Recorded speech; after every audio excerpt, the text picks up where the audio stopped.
seria então a variabilidade genética?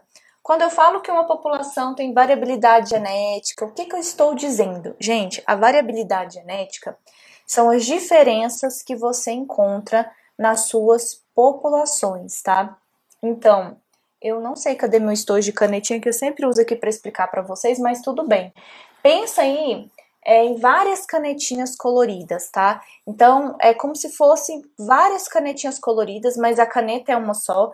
E aí você caracteriza essa população com várias canetinhas coloridas. Então, nelas a gente tem variabilidade genética. Isso não significa que as nossas populações tenham diversidade genética, e eu já vou chegar lá. Mas essa variação genética em uma população, ela é a fonte, tá? Ela é o material em que a seleção natural, a adaptação, a especiação dependem.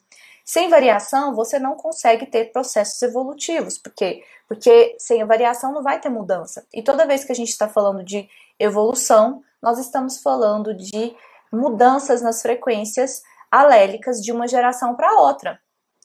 Então, essa variação, essa variabilidade genética são essas formas alternativas que a gente tem dos alelos nas nossas populações. Uma determinada região que você sequenciou, você vai ter diferentes constituições genéticas para aquela mesma região. Obviamente, a gente está falando aqui sempre da mesma região de referência, tá? Então, tudo isso constitui a variabilidade genética. Qual é a fonte da variabilidade genética? O que gera variabilidade genética? Aí a gente entraria em uma conversa sobre fatores evolutivos. Então, a fonte da variação genética, que a gente fala, a matéria-prima da variação genética, é a mutação. Então, quando a gente tem um processo de mutação, que é quando você tem uma forma alternativa, a forma de um gene ou de um alelo que é mutada para outra e fixa-se nas populações, porque aconteceu uma mutação, mas não necessariamente ela vai fixar nas populações, exatamente. Então, você precisa ter essa mutação, e essa mutação ela precisa se manter no seu pool gênico ou na sua piscina de alelos. O que é uma piscina de alelos ou pool gênico? São os alelos que constituem a população que você está avaliando. São todos os alelos do universo e multiverso de uma espécie? Não.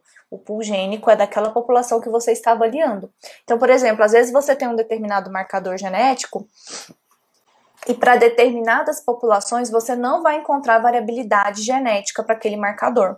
Isso não significa que ele não tenha variabilidade genética para outras populações, porque a gente tem diferença entre as populações. Então, esses comportamentos, essa caracterização diferem bastante, tá bom?